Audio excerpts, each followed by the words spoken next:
What's up, lovely people? Marwan Gaming here, and today I'm bringing you a build guide for Witcher 3, where I'm going through skills items, skills that you unlock in Blood and Wine, decoctions, potions, oils, and where you can farm mutagens, specifically red mutagens. They are going to be dropping less, but you are going to get a lot of them if you farm in that spot. So, this is the same build I started out with when I did my hardcore playthrough, which is a zero death run through Death March with enemy upscaling on.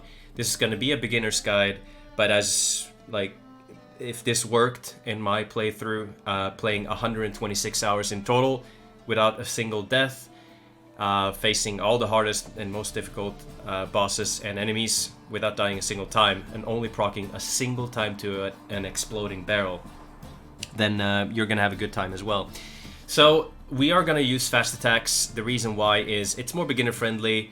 I like strong attacks once you get a decent amount of skill points in, but for the beginning, I think the easiest and the best way is to just go for fast attacks. The beginning is gonna be...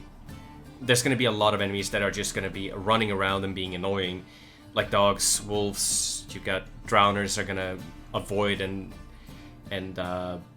like strong attacks are just going to be a little bit more annoying to get in. Also, you can get more damage per second if you just use fast attacks in the beginning of the game. So the first skill I always start out with, it's going to be like, it's always the cat school techniques here. Why? Well, you get 20% damage to fast attacks if you just wear 4 pieces of light armor. And it's really easy to get 4 pieces, especially in the beginning. Just equip whatever junk you have, and eventually you'll bump into the assassin gloves that are you're gonna find them very easily in chests, or especially in water, and they give you 10 crit chance. So they're also light armor, which is great. But also you get 100% crit damage, so 100% to crit damage, and also 22 fast attacks. So very huge damage buff. I always start with this one out. And the next skill I start out with is Gourmet. Gourmet is basically, you consume food. Like in the beginning, you're not gonna have any good healing. And this is basically going to be healing you for 20 minutes of gameplay time, which is awesome. It's for the lower difficulties, I would argue and say this is going to be OP, but it's not a must to pick this. So if you want to choose something else here, go for it. But I like to not sit and consume a lot of food and just waste time on that. I just want to play the game and enjoy the story, and I don't want to care about, consuming food to regen between the fights and stuff like that. This makes it so that you don't have to think about it. So, like when you get in later in the game, you're going to see I'm going to replace this with Metabolic Control, which gives you 32 toxicity. Next skill is going to be Delusion. And I put in 3 points here. It's not necessary to put in 3 points instantly, but I do it and I don't have to think about it anymore. The reason why you want to get Delusion, and this is going to be an Alchemy and Sword build, we are not going to focus on a sign build here. So the reason why we choose this particular sign and why you want to have it equipped is because there's going to be a lot of dialogue choices. Those dialogue choices give you a ton of experience and sometimes will save you from a hefty sum of money that you have to pay. Always use this when it pops up. When you have a dialogue with an NPC and there's a triangle that pops up and says that you can use Delusion, always use it, no questions asked. It's not going to affect your story in a negative way or a positive way or do anything to harm your experience. So in this case, it's just good. Like, you're not going to, for example, you're not going to lose Yennefer or some other character because you took Delusion. No. So always choose Delusion if you want to get as much experience as possible.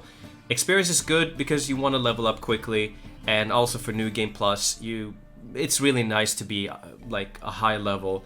I would say between 54 and 61 is really good, and you're not going to get to like even 54, I would say, even if you do everything perfectly.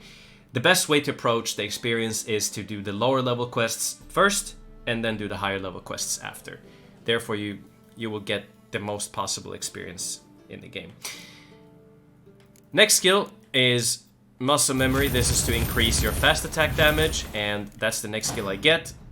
And for the skill after that, I go for resolve, basically allowing you to not lose an adrenaline when you take damage.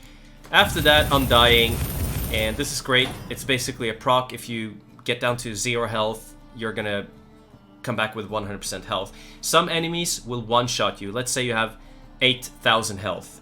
Your proc will not save you. Let's say the enemy deals 16,000 damage. It's not gonna make it so that, you know, you proc and then you're safe. If it deals 16,000 damage, it will kill you through that proc. So this has happened to me a couple of times in like previous playthroughs, and I always wondered if it bugged or so, but apparently it counts, like if the damage is high enough, it counts both your lives. So beware of that. There's a specific boss that can one-shot you through this one. Next skill is going to be Precise Blows, also just to increase the crit chance and the damage for fast attacks. And after that, I go for Whirl. You're gonna see this in action when I use it. I'm gonna show you where to farm mutagens, so this is gonna be shown in action. Then Razor Focus, extremely good, and also allows you to basically cycle Whirl and like keep your stamina. Like once your stamina is gone, use up adrenaline points, use up 2, keep 1 so you have Undying on. You always want to be on the safe side, and then you can reset by just getting your adrenaline, getting your stamina back. Razor Focus gives you insane adrenaline point gain, so you basically generate that adrenaline back and your full adrenaline again, and then once you have stamina, you can just repeat. So extremely useful. So what is Witcher without Alchemy? I would start with Heightened Tolerance. It doesn't really matter, you need both. And the reason you need both is, you're gonna see here, my toxicity is sitting at, I think, 100 something. Let's see here, 105 maybe? We can see. 105. Alright. 105 because I have Manticore Boots. That's why it gives toxicity as well. So, basically, if you want to get it up more, the more recipes you've learned, like the potion recipes, alchemy, the more you've learned. You don't have to craft them. You just have to have learned them. That's it. Like, when you find a recipe, you've learned that recipe. So basically, by learning the recipe, when you get Heightened Tolerance, you are going to be able to increase that toxicity. You want 3 points. This goes up to level 3. That's the max. So the next 2 points you spend is going to be Heightened Tolerance and Acquired Tolerance. And after that, I will go for Protective Coating. The Heightened Tolerance is basically so that if you overdose, you are not going to take poison damage and tick and lose health. So basically, by overdosing, you're not going to sit and take like bleed vitality. But Protective Coating is one of the most insane skills in the game. Combined with good defenses, like good monster defense, you are going to be a monster of a tank. That's why people are asking me like, oh, are you playing on Deathmarch with enemy upscaling? It doesn't look like it, because I'm so tanky. If you have the Ursine chest and you have this on, I mean, you are going to be extremely tanky. You'll see when I fight enemies and they can't get my shield off. So it's going to take, I can do a full fight with a couple of drowners, which do deal a lot of damage, but they can't get my shield off before I kill them. So I can just mow into them with damage. So this requires you to have the correct blade oil on. It's very easy to learn the different enemy types and then apply the correct oil. There is, however, a Nexus mod that you can search for, very easy to find, that you can use, that will apply the correct blade oil for the specific monster. I know all the monsters, so this is not a problem for me, and I don't have to worry about it. You might wonder, why don't you go for Crippling Strikes? I think that this skill is actually not that good. Like, you could get poisoned blades and it's gonna have the same effect. But I would just get 2 points here and 5 points here to unlock synergy. So tissue transmutation is really, really good. This actually, by just popping 3 decoctions, if you pop 2, 2,000 health, 2,000 vitality. If you pop 3, 3,000. So it gives you 1,000 vitality per decoction you pop, which is huge, a huge amount of HP. But you want to increase the effectiveness of your mutagens. So we go for synergy here, and we remove gourmet now, like once we reach this stage. So bam. If we don't have it on, you'll see here, when I put in a red mutagen, if I have a full 3 slots, 40%, as you can see, 40% attack power. I always go for red mutagens just to bump up my damage. And if I put on synergy here, bam, you increase it to 60 from 40. So a huge damage buff. Definitely worth it. And once you get in further bit into the story, once you have enough points, you want to get Hunter Instinct for 100% more crit damage. And you want to get Killing Spree as well if you have the points and you have the slots. Then you can put in Killing Spree as well, which is really, really good. So basically, by killing 2 humans or 2 enemies, you bump up your crit chance up to 100%, but depending on what level Killing Spree is on. And now it's time to unlock Metabolic Control. Bam. And now, spoiler alert, I'm going to show you Blood and Wine skills and which one I always go for. And it's going to be Euphoria. This is basically increasing your toxicity level depending on how much toxicity, like how many decoctions and potions you have popped. It's going to give you percent-based damage, which is going to be huge. So I choose this, and then we get a couple of free slots. You can put in this one here, and then we can remove this and put it here, so we free up that slot right over there. And we can put in, let's say, we can have poison blades. Why not? We have actually metabolic control there to get the toxicity level up again. So if I had Hunter Instinct, I would swap out poison blades, but I don't have enough skill points right now on 54 because I've spent them. It's going to be extremely costly to unlock these. As you can see, look at this one, 7 ability points, and it's not worth it until you're in New Game Plus to unlock these. As you can see, 5. Like the first ones are going to cost like 2, so it's cheap, 2 ability points, but then it starts getting expensive, and you are going to spend a lot of points here. Here, 5 ability points. So yeah, at the beginning you'll be able to unlock a couple, but then it gets really, really expensive. But Euphoria is basically increasing your damage based on how much toxicity you've reached.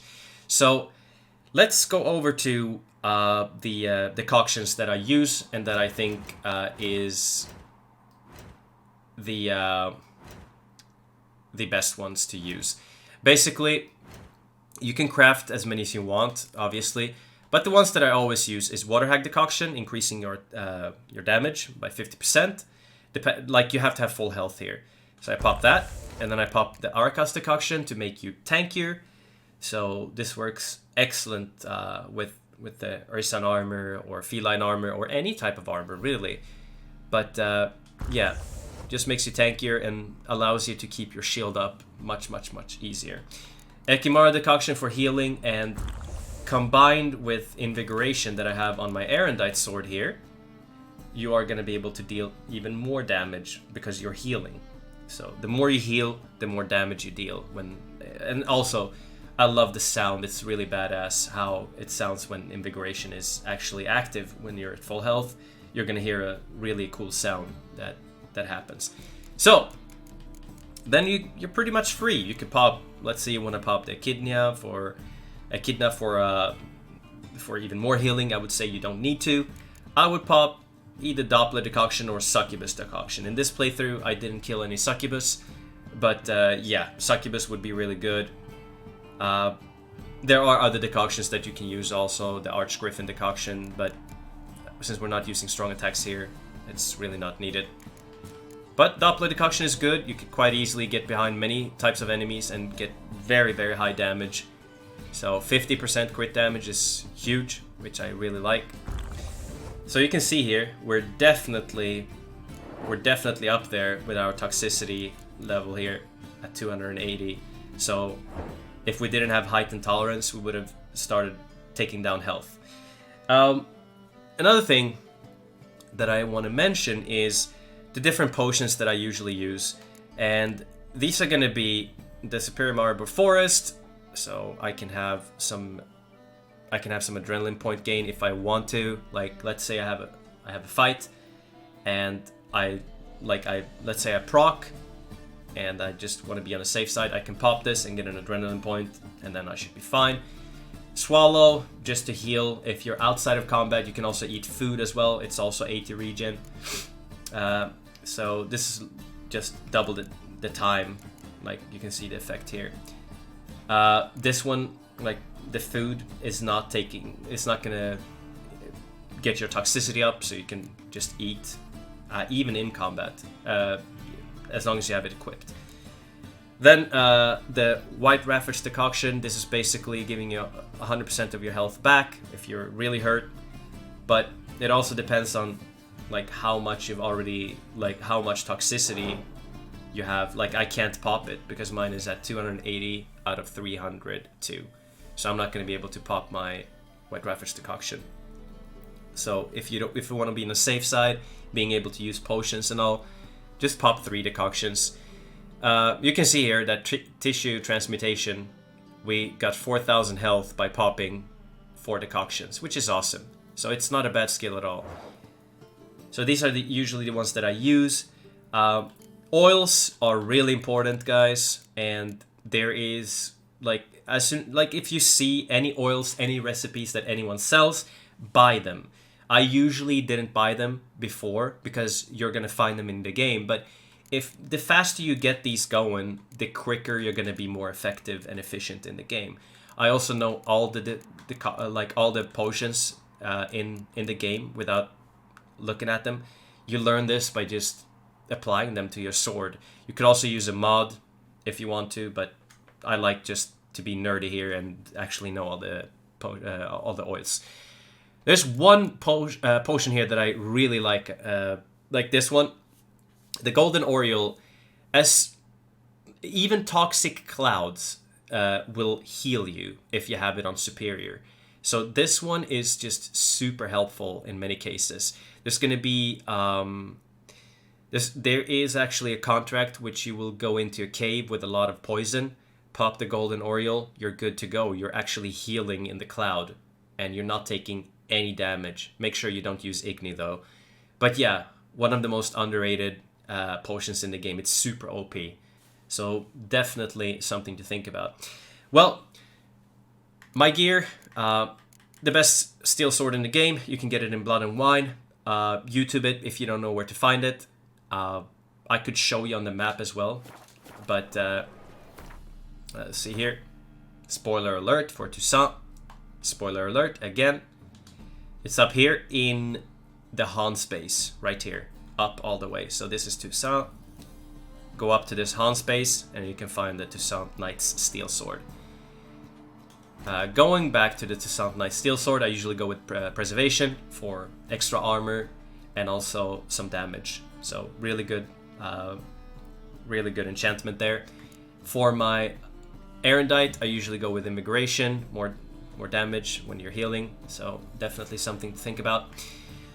Usually go with Manticore chest armor actually, and not Ursine. This playthrough, I wanted to try something different, and it was really crazy how much damage reduction you actually got from using this specific build. This is not light armor.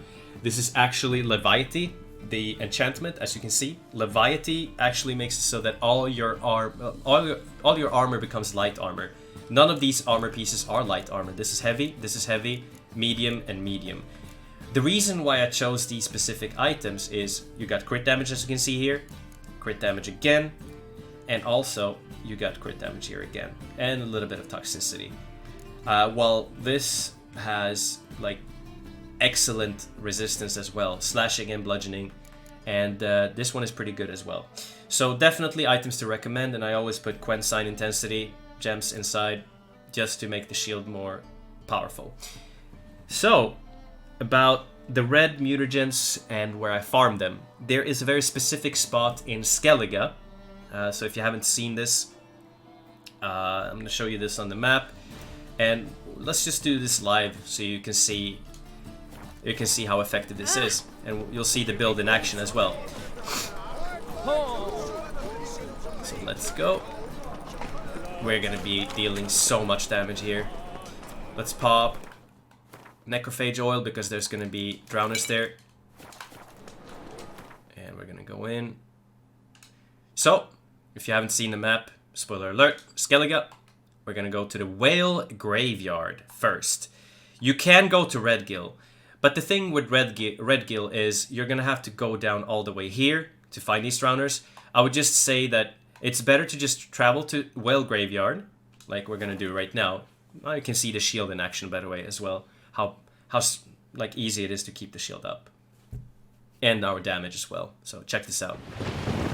Always drowners here. And 5, you can see here, they can't get my shield off very easily. And this is not a like monster tanky build. If I had, let's say I had, what is it called? Let's pop Northern Wind. If I had full Ursan gear, they would not have been able to take my shield off. But check this out. So, one thing I usually do here is just throw one of these. And then bam. You can just use Whirl, and you can see how strong it is. All dead. Ah, except one. There you go.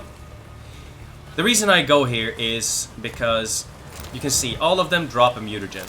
All of them. And there's a good chance you're gonna get a red mutagen if you do this. Next spot, just run to the left here. So I'm checking on the map again just to show you. So we go from Whale Graveyard to the left here. Sometimes you have 4 and 4, and sometimes you have 5-5 when it comes to these drowned dead. Damn, you're ugly. But yeah. Pop these guys.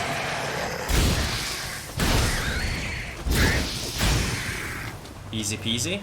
And the difficulty, just to show you that this is Death March and enemy upscaling on. Bam, Death March, enemy upscaling on. Very easy. And this build becomes, there we go, red mutagen. This build becomes strong as soon as you start getting the Ursan gear going. Red mutagen again. So you can see it works. What you do is, to reset this, we're gonna do this live just so I can show you guys.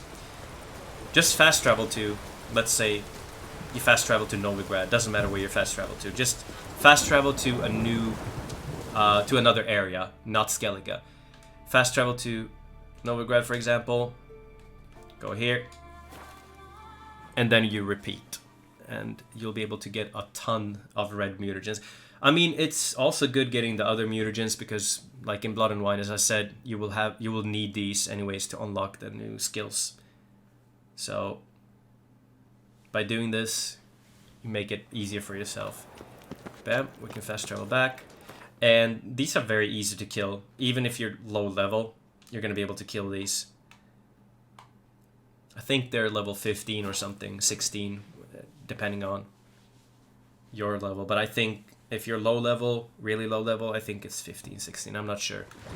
But yeah, here, you repeat this. And you just get a ton of red mutagens. You can see my style here when I fight monsters, and many people, they roll a lot. The problem with rolling is, here, if I hit this guy now, let's say I pop and I roll, you can see my stamina is not going up when I roll. Look at this. And it's easy to get hit when you roll, because you're not, like, you stand a little still, you stand still a little bit on the same spot when you roll. But if you dodge, you can just dodge around and your stamina goes up. So that's the difference between rolling and dodging. So I would say just teach yourself how to dodge properly, and You'll conserve stamina and also not get hit as often if you learn how to dodge.